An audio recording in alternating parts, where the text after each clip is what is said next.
Specialist liver transplants గురించి నేను చూస్తాను. నేను యశోద హాస్పిటల్స్ హైటెక్ సిటీలో చేస్తాను. సో బ్రీఫ్గా నా గురించి ఎంబీబీఎస్ విజయవాడలో చేశాను, సిద్ధార్థ మెడికల్ కాలేజ్ 1995లో. 2001లో యూకే వెళ్ళాను. 2001 నుంచి నా ఫర్దర్ స్టడీస్ ఎంఆర్సిపి, ఎఫ్ఆర్సిపి, దాని తర్వాత గ్యాస్ట్రో ఎంట్రాలజీ, అలాగే లివర్ ట్రాన్స్ప్లాంట్ అన్నీ ఇక్కడ చేశాను. కన్సల్టెంట్గా చేసి బ్యాక్ ఇండియా 2014లో వచ్చాను. దాన్ని ఇప్పుడు యశోలో పనిచేస్తాను, అందుకు అపోలోలో పనిచేస్తాను. సో ఈ ప్రెస్ మీట్కి మెయిన్ ఉద్దేశం ఏంటంటే 600 నుంచి 700 పైన పనులు చేస్తాం అన్నమాట. ఇన్ఫాక్ట్ మన బాడీలో అన్నిటికంటే largest organ, solid organ liver అంటాం, కాలేయం. ఈ కాలేయము మంచిది అలాగే చెడుది కూడా. మంచిది ఎందుకంటే దానికి రిపేర్ చేసుకున్నా ట్రై చేస్తుంది ఎప్పుడైనా దెబ్బ తగిలినప్పుడు. చెడు ఎందుకంటారంటే రిపేర్ చేసుకొని కష్టపడుతుంది, ఒకేసారి ఆగిపోతుంది పని చేయడం. రిపేర్ ఇంకా స్టేజ్ ఇంకా తట్టుకోలేదు అన్నప్పుడు ఆపేస్తామట. ఆ స్టేజ్ వచ్చేంత వరకు మనకి ఏమి సిమ్టమ్స్ ఇవ్వదు. అందుకని లివర్ డిసీజ్ ఎప్పుడు కూడా మనము సైలెంట్ కిల్లర్ అంటాం. నేను చాలాసార్లు చాలా వీడియోస్లోనూ కూడా చెప్పాను. లివర్ డిసీజెస్ అంటే సైలెంట్ కిల్లర్. ఎందుకంటే లాస్ట్ స్టేజ్, ఎండ్ స్టేజ్ వచ్చేంత వరకు ఏమి సిమ్టమ్స్ ఇవ్వదు. మనకు తెలిసేసరిపోతుంది కారణాలు. మెయిన్ కారణాలు లివర్ ఇట్లా పాడడానికి 3 మెయిన్ కారణాలు ఉన్నాయి. ఒకటి ఆల్కహాల్.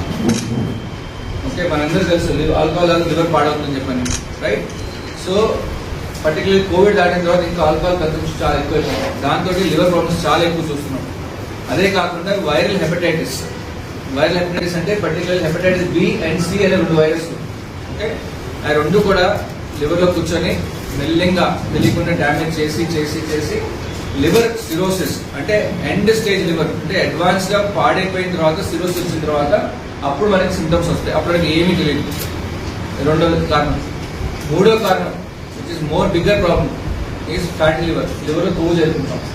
లివర్లో కొవ్వు చేరుకుంటాం వలన లివర్లో అలాగే వెళ్ళి ఆల్కహాల్ ఎట్లా డ్యామేజ్ చేస్తుందో ఈ ఫ్యాట్ లివర్ కూడా అలాగే డ్యామేజ్ చేస్తూ లివర్లోకి వాపు నుంచి స్కారింగ్ నుంచి సిరోసిస్ స్టేజ్ వరకు వెళ్ళిపోతుంది అన్నమాట. ఈ స్టేజ్ ప్రొవైడ్ చేయడమే. ఒకవేళ కనుక ఎవరికన్నా అన్ఎక్స్ప్లెయిన్గా బరువు తగ్గుతున్నారు, ఆర్ మోషన్ హ్యాబిట్ మారింది అంటే, ఫర్ ఎగ్జాంపుల్ అంతకుముందు రోజుకు ఒకసారి వెళ్ళేవారు, ఇప్పుడు రోజుకు 2 సార్లు వెళ్తున్నారు. ఆర్ రోజుకి వెళ్ళేవాళ్ళు 3 రోజులకు ఒకసారి వెళ్తున్నారు. ఆర్ అంతకుముందు 3 రోజులకు ఒకసారి వెళ్ళేవాళ్ళు ఇప్పుడు రోజుకు ఒకసారి వెళ్తున్నారు. అది కూడా మోషన్ హ్యాబిట్ మారినట్టే కదా, చేంజ్ ఇన్ బౌల్ హ్యాబిటే కదా మోషన్ హ్యాబిట్ మారిన పద్ధతి.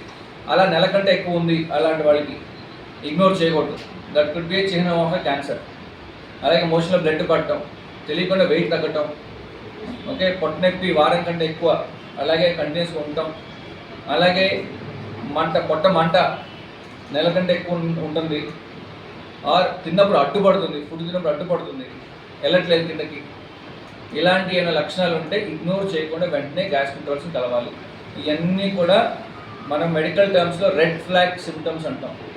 రెడ్ ఫ్లాగ్ సిమ్టమ్స్ అంటే ఇవన్నీ క్యాన్సర్కి దారి తీసే సిమ్టమ్స్. క్యాన్సర్ వచ్చే లక్షణాలు ఉండే సిమ్టమ్స్ అన్నమాట. సో అందుకని ఇగ్నోర్ చేయకుండా కంపల్సరీగా ఇట్లా ఉన్న వాళ్ళకి వచ్చి చూపించుకోవాలి. ఇలాంటి సిమ్టమ్స్ ఉన్నా ఇవన్నీ కూడా మనకు అవగాహన తెలిస్తేనే మనం చేయగలుగుతాం కదా. సో అందుకని అందరికీ కూడా మీ తరఫున అందరికీ అవేర్నెస్ వస్తుందని కోరుకుంటున్నాను. Simple blood test, hepatitis test చేయించుకొని నెగిటివ్ అయితే వ్యాక్సినేషన్ వేయించుకోండి. ఆల్కహాల్ కన్సంప్షన్ లిమిట్ చేసుకోండి. ఫ్యాట్ లివర్ తగ్గించడానికి ఎక్సర్సైజులు చేయాలి, డైట్ చూసుకోవాలి, షుగర్, బీపీ, కొలెస్ట్రాల్, థైరాయిడ్ అన్నీ కంట్రోల్లో పెట్టుకోవాలి. వ్యాక్సినేషన్ చేయించుకొని హెపటైటిస్ బిని ఇందాక చెప్పినట్టు. కోలాన్ క్యాన్సర్కి రెగ్యులర్గా కొలనోస్కోపీ చేయించుకోండి. సో దట్ లిమిట్స్లో ఏదైతే రికమెండెడ్ లిమిట్స్ ఉంటాయో దాంట్లోనే తీసుకోవాలి. అండ్ అది ఆ లిమిట్ అనేది ఒక్కొక్కటి వేరీ అవుతుంటుంది. ఓకే, కొంతమందికి వస్తారు నా దగ్గరికి, ఆ లీటర్ తీసుకున్నాను రోజుకి ఏం అవ్వలేదంటారు. కొంతమందికి 1 గ్లాస్ తీసుకుంటారు, వారానికి నాకు ప్రాబ్లం వచ్చింది. ఒక్కొక్కరు జెనెటిక్ పట్టు ఉంటుంది, జీన్స్ పట్టు ఉంటుంది. ఓకే, మన బాడీ మన బాధ్యత. ఓకే, వాళ్ళని తీసుకున్నారు, నాకు ఇంకేం తక్కువ తీసుకుని నాకు వచ్చిందంటే నీకు వచ్చిన ప్రాబ్లం అది, నీ హెల్త్ ప్రాబ్లం అది, నువ్వు చూసుకోవాలన్నమాట. అర్థమైంది కదా. సో అలా ఒక్కొక్కరికి డిఫరెంట్గా ఉంటుంది. ఓకే, రెండవది ఇంపార్టెంట్ పాయింట్, మన దేశంలో కోలాన్ క్యాన్సర్, పెద్దపేగు క్యాన్సర్ కూడా బాగా పెరుగుతుంది. ఓకే, పెద్దపేగు క్యాన్సర్లు ఎట్లా వస్తాయంటే ఫస్ట్ చిన్న చిన్న పుట్టగొడుగుల్లా వస్తాయి పేగులో, పాలిప్స్ అంటాం మెడికల్ టర్మ్స్లో. ఆ పాలిప్స్నే మెల్లిమెల్లిగా పెరిగి క్యాన్సర్గా మారుతుంది. ఇది ఒక 15,000-20,000 సంవత్సరాల క్రితం ప్రపంచంలో పర్టికులర్లీ వెస్ట్రన్ కంట్రీస్లో లైక్ యూకే కానీ యూఎస్లో కానీ ఈ కోలాన్ క్యాన్సర్స్ నెంబర్ 1 క్యాన్సర్ ఉండేది ఇన్సిడెంట్స్లో. అంటే వచ్చే క్యాన్సర్లలో అన్నింటిలోకి మొదటి స్థానంలో ఉండేది కోలాన్ క్యాన్సర్. ఇప్పుడు ఈ కెమెరా పరీక్షలు చేయడంతో కొలనోస్కోపీ అంటాం, ఓకే, కెమెరా పరీక్షల ద్వారా పెద్ద పేగు చూడటం వలన ఈ పాలిప్ స్టేజ్లో అంటే పుట్టగొడుగుల స్టేజ్లోనే అది కట్ చేసి తీసేయగలుగుతున్నారు. కాబట్టి అలా క్యాన్సర్ని నిర్మూలించగలుగుతున్నారు. కాబట్టి అది 1వ స్థానం నుంచి 8వ స్థానానికి దాన్ని నెట్టగలిగారు కిందకి. దీన్నే బౌల్ క్యాన్సర్ స్క్రీనింగ్ అంటాం. అంటే పేగులో మనం పరీక్ష చేసుకుని ప్రతి ఒక్కరికి వెస్ట్రన్ కంట్రీస్లో, అంటే మీరందరూ యూఎస్లో కానీ యూకేలో ఉన్నారనుకోండి, 45 ఏళ్ళు దాటిన ప్రతి ఒక్కరికి గవర్నమెంట్ నుంచి కొలనోస్కోపీ చేయించుకోమని పరిచయం వస్తుంది, లెటర్ వస్తుంది, చేయించుకోండి అని చెప్పి.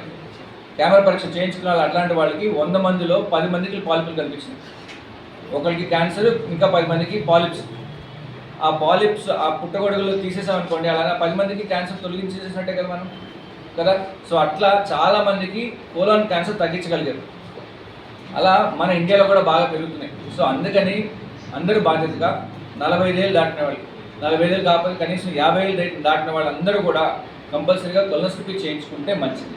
ఈ పాలిప్ అంటే ఎర్లీ స్టేజ్లో మనం కట్ చేసి తీసేయగలిగితే అది ఫ్యూచర్లో మనకి క్యాన్సర్గా మారకుండా మనము ఆపగలుగుతాం. ఇవన్నీ కూడా మన చేతిలో ఉన్నది.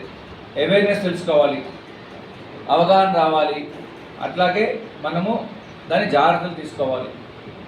ఇవన్నీ చేసుకుంటే మనకి ఈ క్యాన్సర్స్, ఈ పెద్ద పేగు ప్రాబ్లమ్స్ కానీ, లివర్ ప్రాబ్లమ్స్ కానీ, ఈ గ్యాస్ ప్రాబ్లమ్స్ కానీ, ఓకే, ఇవన్నీ లేకుండా మనం హెల్తీగా ఉండొచ్చు. అది